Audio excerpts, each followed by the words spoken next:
Sehingga hukum asal wudhu itu memang hukum asalnya adalah sunnah. Kapanpun kita disunahkan wudhu, bahkan kita jima dengan istri pun, mau ulang ronde kedua itu disunahkan wudhu. Gitu. Sudah jima terus disunahkan untuk wudhu kembali. Kemudian bahkan meskipun bukan ronde kedua, biar ronde pertama juga disunahkan wudhu terlebih dahulu. Silakan wudhu.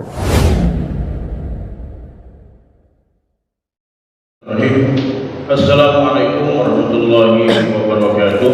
Alhamdulillah, pada kesempatan ini kita kembali bersama-sama berkumpul untuk mengikuti kajian fikih ibadah. Assalamualaikum warahmatullahi wabarakatuh.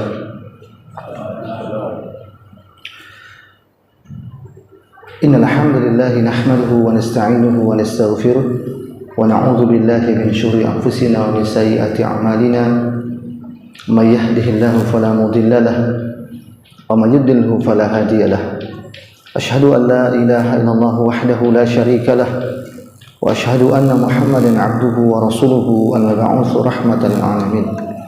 Allahumma shalli wa sallim wa barik ala khatamin nabiyyin wal mursalin sayyidina wa habibina wa qudwatuna wa uswatuna Muhammad bin Abdullah wa ala alihi wa ashabihi wa qarabatihi wa man da'a ila Allah bi da'watil Islam wa man jahada fi sabilillah bi haqqil jihadih wa man tabi'ahum bi ihsan ila yaumiddin.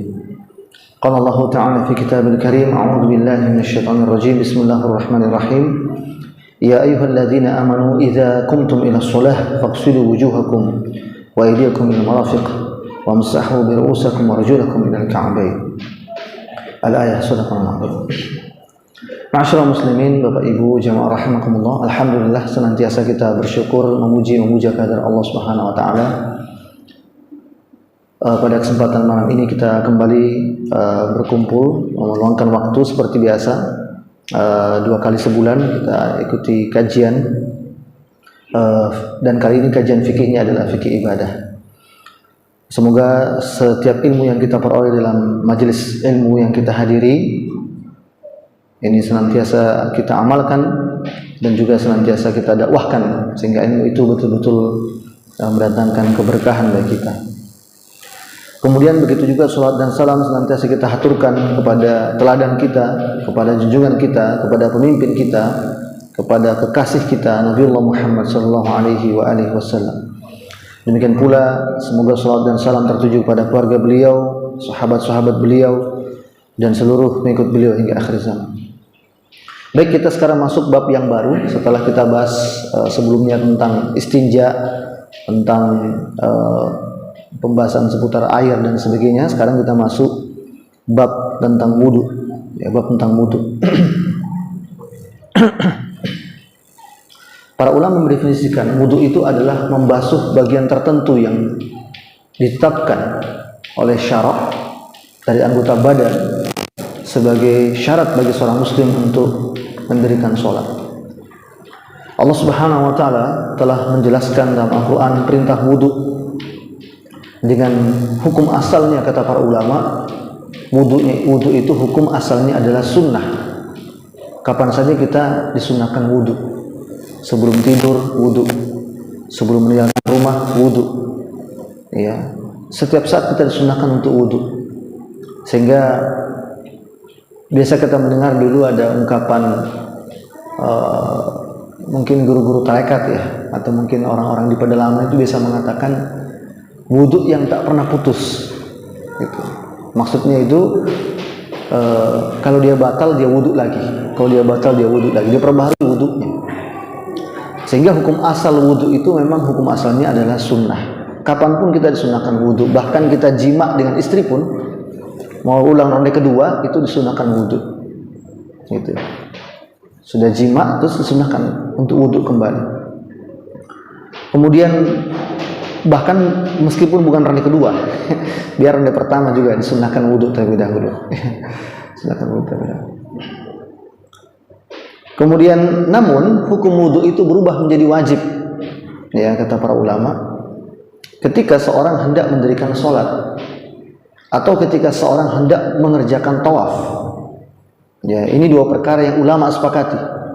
Salat dan tawaf itu wajib berwudu sebelumnya.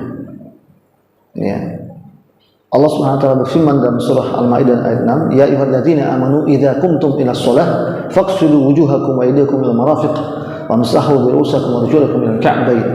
Hai orang-orang mukmin, apabila kalian hendak mendirikan salat, kata Allah, maka basuhlah wajah kalian dan tangan kalian sampai siku. Kemudian sapulah kepala kalian dan basuhlah kaki kalian sampai kedua mata kaki. Nah, ayat ini menyebutkan tentang perintah mendirikan sholat yang diawali dengan menunaikan wudhu terlebih dahulu. Begitu juga Nabi SAW menerangkan dalam hadis riwayat Bukhari, Muslim, Abu Dawud dan Tirmidzi. Nabi bersabda, "Inna Allaha la yuqbalu shalah ahadukum idza haddatsa hatta yatawadda." Allah tidak akan menerima salat seseorang di antara kalian apabila dia hadas. Maksudnya ini hadas kecil ya. Hatta yatawadda, sampai dia berwudu. Ya, ayat dan hadis ini dan juga tentu saja ijma' sahabat itu menetapkan bahwa seorang ketika hendak sholat maka hukum wudu itu berubah menjadi wajib baginya. Demikian pula ketika hendak tawaf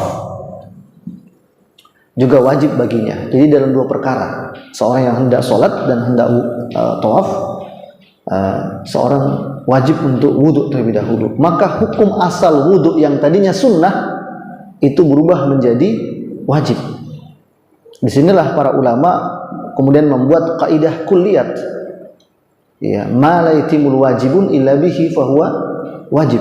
Segala sesuatu atau segala kewajiban yang tidak sempurna tanpa adanya sesuatu, maka sesuatu itu menjadi wajib. Itu berdasarkan perintah wudhu ini.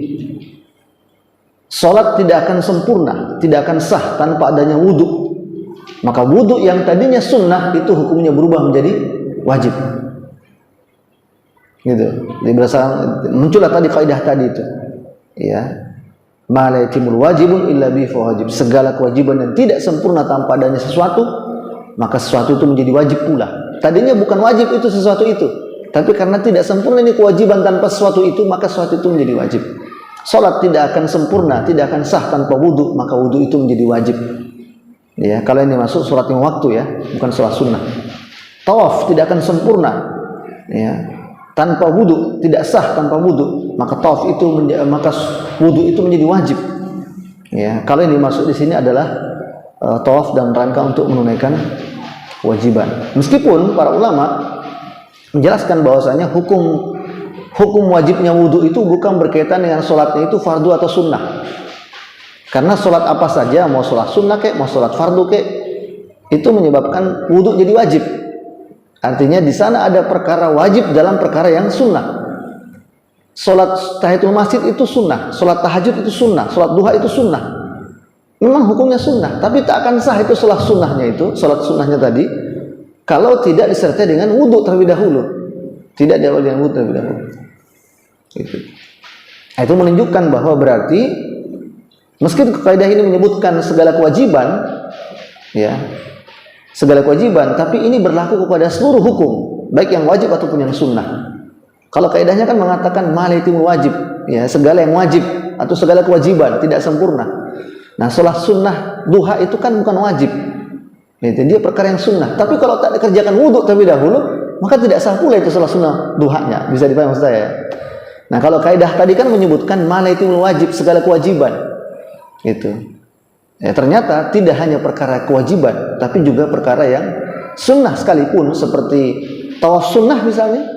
Ya kan, kalau yang wajib hanya tawaf umrah, ya, dan tawaf dalam ibadah haji. Tapi kalau tawaf sunnah itu kan bisa dikerjakan setiap saat. Itu juga tidak akan sah tanpa adanya wudhu, maka wudhu itu pun berubah menjadi wajib. Nah, karena itu hukum asal wudhu itu sunnah, namun ketika seorang hendak mendirikan sholat, mengerjakan tawaf, maka hukum wudhu itu berubah menjadi wajib. Kemudian berikutnya, para ulama juga menjelaskan tentang fadilahnya wudhu. Ini dalam kitab-kitab fikih setelah dibahas tentang hukum wudhu, lalu fadilahnya, apa keutamaannya wudhu. Dalam satu hadis riwayat Muslim, Nabi SAW menerangkan, "Ala adullukum ala ma yamhullah bihil khotaya wa yarfa'u bihi darajat. Qalu bala ya Rasulullah, qala isbaghul wudu'i 'ala al-makarihi wa kathratul khuta ila al-masajidi wa intidharu salati ba'da as-salati fadzalikum ribat. Maukah kalian, kata Nabi, ku beritahukan tentang sesuatu yang dengannya Allah akan menghapuskan dosa-dosa kalian dan meninggikan derajat kalian? Sahabat menjawab, mau ya Rasulullah. Maka Nabi pun berkata, yaitu dengan cara sempurnakan wudukmu dari hal-hal yang makruh. Banyaklah kalian melangkahkan kaki menuju masjid dan menunggu waktu sholat setelah tahiyatul masjid. Ya, yang demikian itu, kata Nabi, adalah ar-ribat atau ikatan atau perjanjian. Jadi Nabi menjanjikan seorang yang sempurna wuduknya lalu kemudian berangkat menuju masjid dengan berjalan kaki, bahkan menunggu waktu sholat, nah itu Nabi sebutkan dosanya dihapuskan dan derajatnya ditinggikan. Kemudian disebutkan pula dalam hadis yang lain, riwayat Abu Ya'la Al-Bazzar dan Tabrani, Nabi SAW juga menjanjikan sesungguhnya perang yang baik itu terdapat pada diri seorang yang dengannya menjadi baik semua amal perbuatannya. Adapun at-tahara atau kesucian seorang dalam mengerjakan sholat, maka dengannya Allah akan mengampuni segala dosanya dan nilai sholatnya pun terhitung sebagai ibadah baginya. Jadi penghapus dosa. Ya, wudu itu disertai dengan sholat yang sempurna itu menjadi penghapus dosa dan kesalahan. Kemudian disebutkan dalam hadis yang lain, yang dikisahkan oleh Nabi SAW dan riwayat dari Abu Hurairah, hadis riwayat Muslim, Nabi menerangkan ketika dikisahkan anna Rasulullah SAW ata al-maqburah faqala assalamu alaikum dara qaumin mu'minin wa inna insyaallah bikum lahiqun wadittu anna qad ra'ayna ikhwanana qalu awalasna ikhwanaka ya Rasulullah qala antum ashabi wa ikhwanul ladzina lam ya'tu ba'du faqalu kaifa ta'rif man lam ya'ti ba'du min ummatik ya Rasulullah faqala ara'aita law anna rajulan lahu khaylun ghurran muhajjalatun baina dhahrai khaylin duhmin buhmin ala ya'rifu khaylahu qalu bala ya Rasulullah qala fa innahum ya'tuna ghurran muhajjalin min al-wudu'i wa ana faratuhum ala al-hawdi ala la yuzadanna rijalun an hawdi kama yuzadul ba'ir dallu unadihim ala halumma fayuqalu innahum qad baddalu ba'daka fa aqulu suhqan suhqan. Rasul SAW satu waktu bersama sahabat pernah lewat di pekuburan. Lalu beliau memberikan salam, assalamu alayka ya ahlad diyar minal muslimin wal mu'minin wa inna insyaallah bikum lahikun. Ini salam yang disunnahkan baca kalau kita ke kubur. Assalamu alayka ya ahlad diyar minal muslimin wal mu'minin wa inna insyaallah bikum lahikun. Keselamatan bagimu wahai penduduk negeri. Ya, maksudnya penduduk kubur ya. Dari kalangan muslim laki-laki dan muslim perempuan, dari kalangan mukmin laki-laki dan kalangan mukmin perempuan. Wa inna insyaallah bikum lahiqun. Dan sesungguhnya kami pasti akan berjumpa denganmu segera. Itu orang tak berani baca itu doa karena segera bertemu denganmu. Maka biasanya cukup dibaca assalamu alayka ya ahlul kubur. Takut orang baca doa begitu. Di samping juga nggak hafal memang doanya. Ya, biasa itu ibu-ibu kalau disuruh hafal doa susah Ustaz, saya hafal doa. Tapi kalau sinetron biar nenek-nenek juga tahu jalan ceritanya. Sinetron Ikatan Cinta itu nenek-nenek itu tahu jalan ceritanya. Nah, maka kemudian ketika itu sahabat bertanya, wahai Rasulullah, bukankah kami ini saudaramu? Ya, Nabi mengatakan ingin rasanya hatiku menjumpai saudara-saudara kami. Ya, maka Nabi sahabat bertanya, wahai Rasulullah, bukankah kami saudaramu ya Rasulullah? Maka Nabi menjawab, kalian itu adalah sahabat-sahabatku. Sedangkan saudara-saudaraku adalah orang-orang mukmin yang akan datang kelak sepeninggalku. Jadi kita ini dianggap oleh Nabi sebagai saudaranya. Karena kita beriman pada beliau, tapi kita tidak pernah berjumpa dengan beliau. Gitu. Kemudian Rasul ditanya oleh sahabat, wahai Rasulullah, bagaimana engkau mengenali umatmu yang datang sepeninggalmu? Dari mana nanti kamu kenal bahwa inilah umat saya? Maka Rasul menjawab dengan bertanya balik, bagaimana menurut kalian jika seorang punya seekor kuda yang berwarna putih, sedangkan kuda itu ada di sekelumpulan kuda-kuda yang berwarna hitam pekat? Bukankah ia dengan mudah mengenali mana kudanya? Maka Nabi sahabat menjawab, sudah tentu ya Rasul, dia mudah mengenali kudanya. Maka Nabi bersabda, nah demikianlah dengan umatku nanti, kata Nabi, di mana mereka nanti dari kiamat nanti dari kiamat itu kata Nabi akan datang umatku dalam keadaan wajah mereka, tangan mereka, dan kaki mereka, anggota-anggota wuduknya mereka, semuanya itu bercahaya karena pengaruh wuduk yang mereka kerjakan ketika hidup di dunia. Kemudian Nabi SAW menerangkan, sedangkan aku saat itu tengah berada di depan menuju ke telagaku. Nanti di padang mahsyar itu kan setiap Nabi punya telaga mata air, ya, dan telaga mata airnya Rasulullah namanya Al-Kautsar, yang di surah Al-Kautsar itu telaga mata airnya Nabi SAW. Nanti itu Nabi di situ, dan kata beliau, tidakkah orang-orang yang ada di telagaku itu layak untuk dilindungi seperti halnya onta yang hilang, di mana aku akan cari dan panggil, mari kemari. Kemudian ada sahabat yang dengan serta-merta berkata, wahai Rasulullah, bagaimana jika orang-orang semeninggal engkau itu ada yang menyeleweng? Menyeleweng dalam pengertian menyelisihi sunnah Nabi, menyelisihi syariat yang Nabi bawa, menyelisihi agama yang Nabi bawa. Maka Nabi menjawab, suhkan, celaka mereka. Ini dari hadis ini jelaslah bahwasanya Nabi SAW itu ternyata menyebutkan keutamaan orang yang wudhu itu nanti dari kiamat, tangan mereka, wajah mereka, kaki mereka, anggota-anggota tubuh yang dipakai wudhu itu bercahaya di padang mahsyar, ya, bercahaya. Makanya jangan heran kalau ada yang bilang, ibu-ibu kalau mau glowing tak usah beli skincare, cukup banyak wudhu saja. Ya, tapi kalau menurut saya sih kalau mau skincare juga tak apa-apa, karena itu kewajiban suami kewajiban istri untuk mempercantik diri untuk suaminya, dan kewajiban suami untuk menafkahi istrinya, diantaranya untuk beli skincare. Kan gitu. Kan itu yang ibu-ibu paling suka. Ibu-ibu itu mau wajahnya bercahaya. Ya, maka dengan wudhu itu insya Allah wajahnya bercahaya. Maka jamaah sekalian, kita itu bisa bedakan. Kalau saya pribadi saya bisa bedakan ini bukan orang Muslim, ini pasti orang Nasrani. Ya, coba kalau hari Ahad kita lewat di jalan, perhatikan wajah orang-orang Nasrani itu yang lagi ke gereja, itu pasti nampak wajah mereka itu tak bercahaya. Orang Nasrani itu, orang kafir secara umum, pasti wajahnya itu tampak gimana ya? Seperti kayak kering gitu wajah mereka itu, tidak bercahaya sama sekali. Tidak ada cahayanya. Ya, beda sama orang mukmin itu. Orang mukmin itu wajahnya bercahaya. Ya, wajahnya tidak kering, tampak wajah mereka itu bercahaya. Gitu. Dan yang paling bercahaya wajahnya siapa? Nabi Muhammad SAW.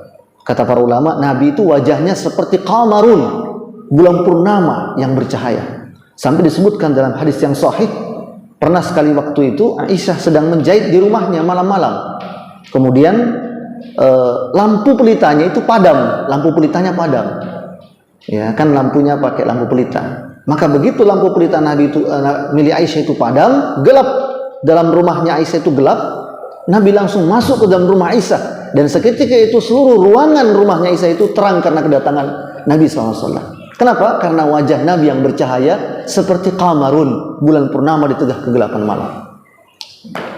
Sehingga ketika itu Aisyah mengatakan, ya jamalu, sidina Nabi ya jamalu, wahai keindahan, wahai Nabi yang wajahnya indah seperti bulan purnama.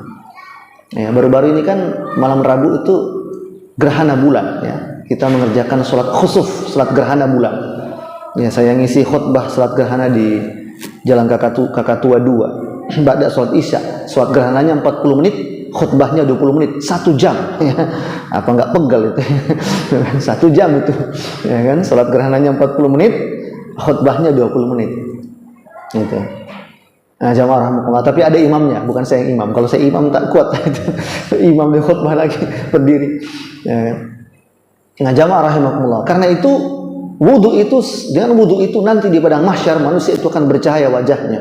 Sehingga para ulama menyebutkan bahwa memang nanti di padang mahsyar itu manusia itu ketika bangkit di padang mahsyar itu sudah nampak tanda-tanda mereka. Belum mereka masuk surga neraka itu sudah nampak tanda-tanda mereka. Kalau orang mukmin itu bagus-bagus kelihatannya. Orang kafir itu, orang ahli maksiat itu nanti beda-beda lagi. Seperti yang sudah pernah saya bahas dulu dalam fikih muamalah. Pemakan riba itu nanti bangkit di padang mahsyar, dia seperti orang yang kemasukan syaitan. Ya, kan itu Quran menyebutkan, ya. Alladzi ya'kulu riba la yaqumun illa kama yaqumul ladzi yatakhabbathu syaitan minal mas. Orang-orang yang makan riba itu nanti bangkit dari kiamat seperti orang yang kemasukan syaitan. Itu kalau ada suami yang tidak adil pada istrinya, nanti dia bangkit dalam keadaan badannya miring. Itu badannya miring. Kalau ada orang yang curang di dunia, ya, curang harta, korupsi, menipu, curang dalam timbangan, dan seterusnya. Nanti dari kiamat itu dia bangkit dalam keadaan dia pikul harta curangnya. Ya seperti yang sudah sering saya sampaikan dalam kajian fikih muamalah. Dia korupsi jembatan, jembatannya dipikul. Pantasan jembatan putih meroboh, kan dia pikul jembatan putih. Jembatan putih nah pikul, gitu kan? Pantasan. Tahu jembatan putih, Pak? Itu di Pangkep tuh, apa di Maros tuh, yang Angkara Pangkep. Selalu macet tuh kalau sore. Karena itu jembatannya mau roboh, gitu. Itu dipikul nanti jembatan itu sama koruptor, ya dipikul. Nah itu jadi termasuk orang yang wudu. Nabi sebutkan orang yang wudu itu di dunia nanti di padang mahsyar tandanya adalah bangkit mereka dalam keadaan bercahaya anggota tubuhnya, ya bekas-bekas wudunya selama hidup di dunia. Kemudian disebutkan pula dalam hadis yang lain, Nabi juga menjanjikan idza tawadda'al abdul muslim al mu'min faghasala wajhahu kharaja min wajhihi kullu khati'atin nadhara ilaiha bi'ainaihi ma'al ma'i aw ma'a akhiri qatril ma'i hatta yakhruja naqiyan min adh-dhunub. Apabila seorang hamba muslim atau mukmin wudu, kata Nabi, lalu ia membasuh wajahnya, maka akan keluarlah dari wajahnya itu setiap dosa-dosanya yang dilihat oleh kedua matanya bersamaan dengan air tetesan terakhir, sehingga ia keluar dan wudunya dalam keadaan bersih dari dosa-dosanya. Ya, jadi dengan wudu itu dosa karena kedua tangan, karena mulut, hidung, karena mata, wajah kita, kemudian kaki kita, semuanya itu berguguran seiring dengan wudu yang kita kerjakan. Meskipun para ulama menyebutkan yang dimaksud di sini adalah pendapat mayoritas mengatakan ini adalah ismun shaghir, ya dosa-dosa kecil, bukan dosa-dosa besar. Ya karena kalau dosa-dosa besar itu hanya bisa dengan taubat nasuha. Gitu. Nah, inilah diantara keutamaan-keutamaan wudu, menghapuskan dosa, mengangkat derajat, yang menjadikan orang-orang wudu itu nanti dari kiamat bercahaya wajahnya, sehingga Nabi mengenalinya dengan mudah, sehingga mereka inilah yang akan dipanggil oleh Nabi untuk datang meminum air dari telaga mata, air Nabi SAW Al-Kautsar, sehingga mereka tidak akan kehausan lagi, karena mereka ya selama di padang mahsyar itu mereka di bawah terik matahari yang didekatkan, kata Nabi, didekatkan 1 mil dari kepala manusia. Apa itu 1 mil? Sebagian ulama mengatakan 1 mil itu yang dimaksud adalah sejengkal dari kepala manusia, sehingga wajar kalau manusia itu haus. Nah dengan wudu, dengan meminum telaga mata Nabi itulah maka mereka tidak akan kehausan lagi. Dan itu dicirikan dengan orang-orang yang bercahaya wajahnya, bercahaya tangannya, karena bekas wudu mereka ketika di dunia. Masyaallah muslim rahimakumullah. Kemudian berikutnya kita bahas tentang fikihnya, tentang apa saja yang menjadi kewajiban ketika wudu, rukun wudu. Nah ini kita bahas rukun wudu. Nanti kajian berikutnya baru kita bahas lagi apa yang disunahkan, apa yang batalkan, apa yang makruh. Yang pertama ini soal rukun wudu, apa saja yang wajib ketika wudu, dan kalau tidak dikerjakan maka tidak sah. Itu namanya rukun, ya, hukum yang berkaitan dengan segala perbuatan yang menentukan sah tidaknya satu hukum, itu namanya rukun. Nah, rukun wudu yang pertama yaitu niat. Nabi bersabda, innamal a'malu binniyat wa innamal likulli imrin ma nawa. Sesungguhnya setiap amal perbuatan itu ya disertai dengan niat, dan kata Nabi setiap perbuatan, amal perbuatan dibalas berdasarkan niatnya. Karena itulah para ulama sepakat niat ini adalah rukun wudu yang pertama. Hanya saja mereka berbeda pendapat apakah niat itu boleh diucapkan, nawaitu, wudu'i dan segala macam, bisa tidak diucapkan atau tidak. Imam Abu Hanifah berpendapat bid'ah membaca niat, bid'ah, dosa membaca niat, tak boleh. Karena tak ada satupun hadis yang menyebutkan Nabi pernah mengamalkan itu. Begitu pula sahabat pernah mengamalkan itu. Ya, sehingga itu bid'ah. Kemudian yang pendapat yang kedua, Imam Malik mengatakan membaca niat itu hukumnya mubah atau boleh. Ya, mubah atau boleh. Kemudian Imam Syafi'i mengatakan membaca niat itu hukumnya sunnah, berpahala. Itu Imam Syafi'i. Dan Imam Ahmad berpendapat membaca niat itu, ya, kata beliau, Imam Ahmad mengatakan membaca niat itu tak perlu dikerjakan, karena jangan sampai jatuh pada perbuatan bid'ah. Itu pendapat Imam Ahmad. Jadi memang benar tidak ada satupun hadis yang menyebutkan tentang membaca niat, ya, melafalkan niat, tidak ada. Tapi ketika orang ditanya, mau kemana Pak? Saya mau pergi wudu. Nah itu namanya melafalkan niat. Ya, istrinya nanya suaminya, mau kemana? Saya mau wudu. Temannya tanya, kita masih ngopi, mau kemana? Wudu. Itu namanya melafalkan niat. Karena niat itu iradah atau keinginan dalam hati. Itu namanya niat. Kalau ini sepakat para ulama, niat itu amalan hati. Ya, sebagaimana ikhlas itu amalan hati. Ya, sehingga niat itu adalah amalan hati. Adapun melafalkan niat berarti mengucapkan niat. Jadi kalau orang ditanya mau kemana, saya mau pergi wudhu, itu namanya mengucapkan niat gitu. Ya. Ini kopi belum habis, bentar saya habiskan kopinya, tutup saja. Saya mau pergi wudhu dulu, itu namanya mengucapkan niat. Nah, cuma memang tidak ada redaksi khusus. Nah, mengapa Imam Syafi'i mengajarkan redaksi pakai bahasa Arab? Karena beliau orang Arab. Coba kalau beliau orang Bugis, pasti mengajarkan bahasa Bugis. Doka cemeh gitu, pasti mengajarkannya bahasa Bugis gitu. Tapi karena beliau orang Arab, maka beliau mengajarkannya pakai bahasa Arab. Nah, inilah yang mesti diluruskan pemahaman di masyarakat, karena tidak bisa kita pungkiri masyarakat kita yang awam setiap dapat bahasa Arab disangka itu dari Nabi. Ya, setiap dapat bahasa Arab bahkan disangka itu hadis, disangka itu doa dan segala macam. Bahkan Pak Imam di kuburan dia baca talqin. Talqin itu isinya ayat Al-Quran dan hadis-hadis Nabi tentang kematian. Kullu nafsin za'iqatul maut, amin, dia amin. Padahal kullu nafsin za'iqatul maut, semua yang bernyawa pasti mati. Langsung amin. Kamu minta mati ya, langsung amin. Minta mati nih, langsung amin saja. Itulah karena keawaman masyarakat. Sehingga ketika diajarkan di sekolah-sekolah atau diajarkan di mazhab Syafi'i tentang lafaz niat, kemudian kadang orang bertanya, Ustadz, apa niatnya sholat istisqa? Apa niatnya sholat gerhana? Apa niatnya sholat? Padahal niat itu silakan Anda ngomong. Saya mau niat sholat, terserah mau pakai bahasa Arab, terserah. Kan gitu ya. Gitu. Dan Imam Syafi'i juga tidak mengatakan harus pakai bahasa Arab, tidak. Gitu. Kenapa beliau mengajarkannya muridnya pakai bahasa Arab? Karena beliau kan orang Arab, jadi begitu ajarannya. Kenapa? Niat bisa dengan bahasa apa saja. Gitu. Termasuk saya niat wudhu lillahi ta'ala untuk mensucikan dari hadis kecil. Nah, itu silakan. Jadi terserah jamaah sekalian ikut pendapat yang mana. Tapi kalau saya pribadi, saya mengikuti pendapat Imam Malik ya, bahwa niat itu hukumnya boleh diucapkan, boleh juga tidak, tak masalah. Gitu. Saya juga tidak mengikuti Imam Abu Hanifah yang membid'ahkan, tidak. Karena tadi kalau kita ngomong saya mau pergi wudhu, itu sudah mengucapkan niat namanya.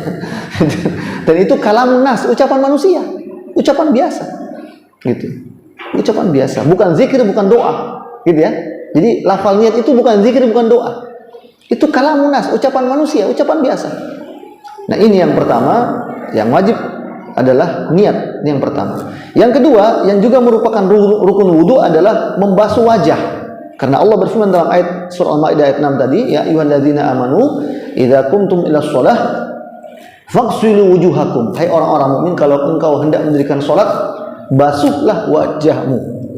Maka yang wajib itu adalah membasuh wajah. Hanya saja sebagian ulama berpendapat kumur-kumur itu juga bagian dari wajah. Bukankah mulut itu di wajah, hidung itu di wajah? Berarti kumur-kumur madmadah, kemudian istinsyak, masukkan air ke dalam hidung, istinsar, mengeluarkannya, itu juga wajib. Ini pendapat sebagian ulama. Meski mayoritas berpendapat, jumhur ulama berpendapat yang wajib itu adalah membasuh wajahnya, bukan madmadahnya, bukan istinsarnya. Dan ini pendapat kebanyakan ulama. Jadi membasuh wajah itu adalah rukun wudu, kewajiban yang kedua setelah berniat ya, Kemudian berikutnya yang ketiga yang juga wajib ketika wudu atau rukun wudu ya, yakni membasuh kedua tangan sampai siku. Ya ayyuhalladzina amanu idza qumtum ila shalah faghsilu wujuhakum wa aydiyakum ila marafiq ya. Jadi basuhlah tangan sampai sikumu. Nah, tangan sampai siku. Ya. Jangan cuma sampai sini. Pakai ini lengannya tarik ke atas dengan bajunya. Dan sampai di sini ya, enggak sampai siku, harus sampai siku. Tangan sampai siku. Ya.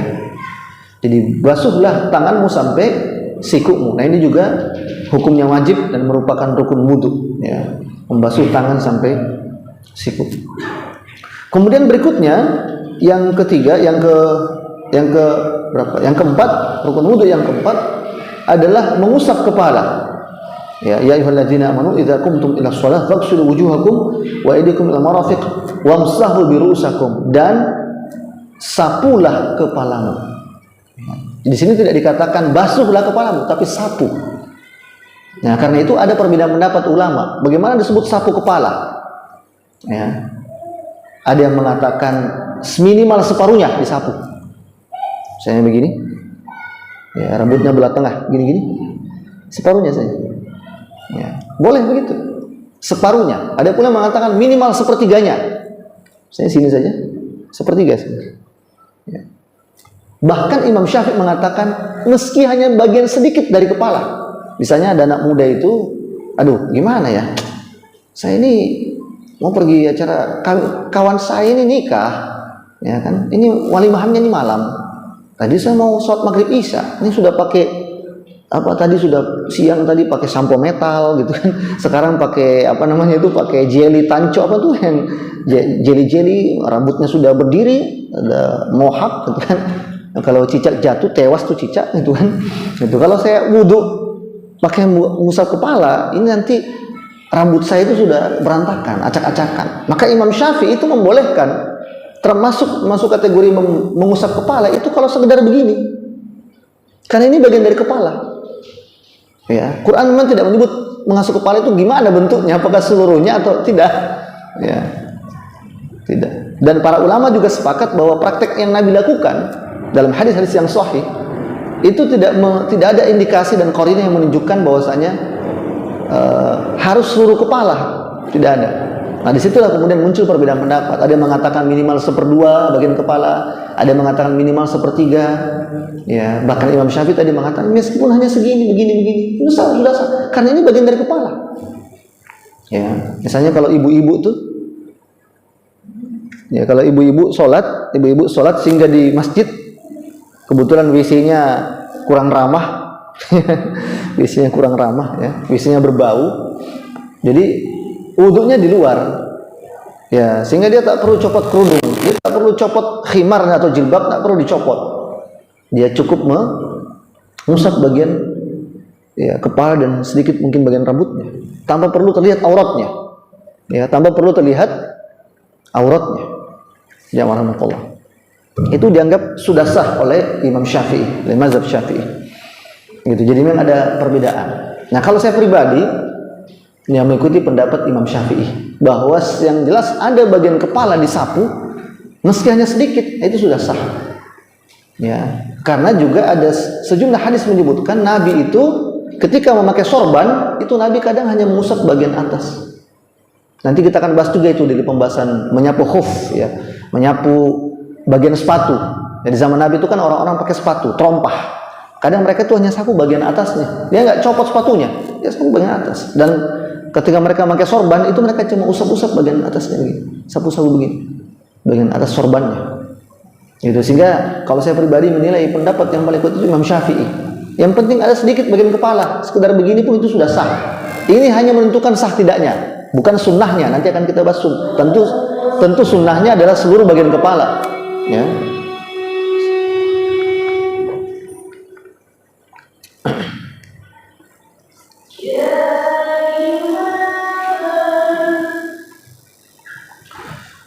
Kemudian disebutkan dalam satu hadis, anna Nabi sallallahu alaihi wasallam tawadda fa masaha bi nasiyatihi wa 'ala al-imamah wal khuffain, bahwa Nabi sallallahu alaihi wasallam ketika wudu lalu beliau mengusap bagian depan kepala. Nah, ini Nabi hanya mengusap bagian depan kepala dan bagian atas sorbannya, atas depan kepala dan atas sorban, ya, serta khuffain, kedua kakinya.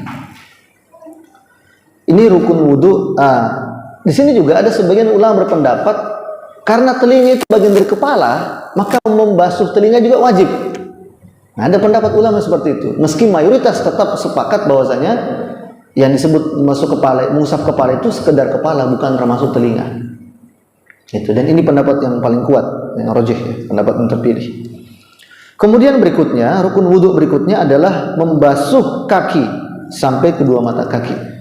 Jadi warjulakum ilal ka'bain, dan basuhlah kakimu sampai kedua mata kakimu. Karena itulah pada zaman Nabi SAW, Nabi itu memperingatkan sahabat yang wudhu tapi tidak terkena bagian tumitnya. Ya, disebutkan dalam satu hadis dari Ibnu Umar, riwayat Bukhari Muslim, takhallafa anna Rasulullah SAW fi safarin safarnahu fa'adrakana wa qad arhaqana salat al-asri wa nahnu natawadda'u faj'alna namsahu ala arjulina fanada bi'a'la sawtihi wailun lil'aqabi minan nar, Rasulullah SAW pernah tertinggal di belakang kami dalam suatu perjalanan. Pada saat itu kami telah mengetahui datangnya waktu sholat asar. Kemudian kami wudhu dan membasuh kedua kaki kami. Sembari melihat ke arah kami, Nabi berseru dengan suara keras. Beliau mengatakan 2 atau 3 kali diulang-ulang. Kata beliau apa? Wailul lil aqabi minan nar. Celakalah bagi tumit-tumit yang tidak kena air ketika wudhu dari siksaan api neraka. Ya, jadi itu ada sahabat yang wudhu dia tidak usap bagian tumitnya. Ini wajib, kata Allah, kata Nabi, wajib dibasuh karena Allah menyebutkan warjulakum ilal ka'bain, kedua kakimu sampai kedua mata kaki, kaki sampai kedua mata kaki. Ya, kalau ada bagian tumit tidak kena, itu Nabi katakan celaka. Bahkan disebut dalam hadis yang lain riwayat Abu Daud, seorang mengerjakan sholat, selepas sholat Nabi katakan ulangi sholatmu, engkau wudhu ulang. Karena aku lihat di kakimu itu ada seperti semacam ya seukuran uang ya koin ya, dinar apa dirham, itu tidak terkena basuhan air ketika wudhu. Maka Nabi katakan ulangi wudhu, ulangi sholatmu, ulangi wudhu. Gitu. Nah karena itu jamaah Allah, rukun yang berikutnya ini adalah kewajiban berikutnya ketika wudhu adalah membasuh kedua kaki sampai kedua mata kaki. Kemudian yang berikutnya yang juga merupakan rukun wudhu adalah dikerjakan dengan tertib, ya. Artinya tidak boleh tertukar-tukar, harus sesuai urutannya. Wajah, ya, tangan sampai siku, menyapu kepala dan membasuh kaki sampai kedua mata kaki. Kemudian yang berikutnya yang juga rukun wudhu, kewajiban ketika wudhu adalah wudhunya itu wajib sekali atau 1 kali. Adapun mengusap 2 kali, 3 kali, membasuh 2 kali, 3 kali itu hukumnya disunnahkan. Nah, jadi yang wajib hanyalah sekali. Ya, gitu. Demikian jamaah Allah pembahasan seputar rukun wudhu. Insya Allah kita akan bahas nanti pembahasan lain masih seputar wudhu tentang apa yang disunnahkan, apa yang dimakruhkan.